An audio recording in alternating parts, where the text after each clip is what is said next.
بچوں بچوں کی کہانیوں میں خوش آمدید۔ آج کی کہانی ہے گدھا بنا شیر۔ ایک دن ایک گدھا راستے میں چلا جا رہا تھا کہ اسے ایک کپڑے کا تھیلا نظر آیا۔ اس نے جب یہ تھیلا کھولا تو حیران رہ گیا۔ اس میں شیر کی کھال رکھی ہوئی تھی۔ گدھا بہت خوش ہوا اور اس نے شیر کی کھال اوڑھ لی۔ شیر کا منہ بھی اس کے ساتھ تھا۔ آہا، یہ تو بہت اچھی بات ہے۔ اب میں کیسا لگ رہا ہوں؟ یہ دیکھنے کے لیے گدھے نے قریبی تالاب میں جا کر اپنا عکس دیکھا۔ اب میں شیر بن گیا ہوں۔ اب میں سب کو مزہ چکھاؤں گا جو میرا مذاق اڑاتے تھے۔ گدھا بھاری قدموں سے جنگل میں داخل ہوا۔ پہلا جانور جس نے شیر یعنی گدھے کو دیکھا وہ تھا ہرن۔ شیر ہرن کانپتے ہوئے بولا، اوہ!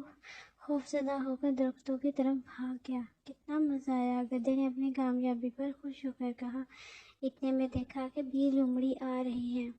شیر صاحب، آپ تو بڑے معزز ہیں، بڑے مرتبے والے ہیں اور اچھے جانور ہیں، آپ مجھے نہ کھائیں۔ لومڑی گدھے کے قدموں میں گر کر اس سے زندگی کی بھیک مانگنے لگی۔ گدھے نے اسے لات مار کر بھگا دیا۔ جلد ہی پورے جنگل میں ہلچل مچ گئی کہ جنگل میں شیر آ گیا ہے۔ بندر خوفزدہ ہو کر ایک درخت سے دوسرے درخت پر دوڑنے لگے۔ خرگوش اپنی بلوں میں جا کر چھپنے لگے۔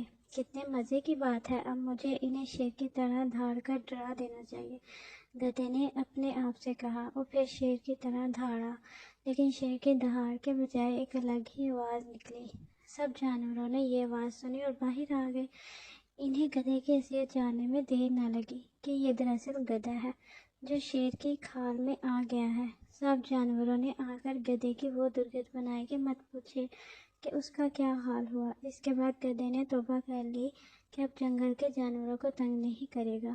بے وقوف گدھا جب تک چپ رہا اس کا بھرم قائم تھا، جیسے ہی وہ بولا فوراً پکڑا گیا۔ پیارے بچوں، اگر آپ کو ہماری کہانیاں پسند آتی ہیں تو آپ ہمارے چینل کو شیئر کریں، لائک کریں اور سبسکرائب کریں۔ Thank you.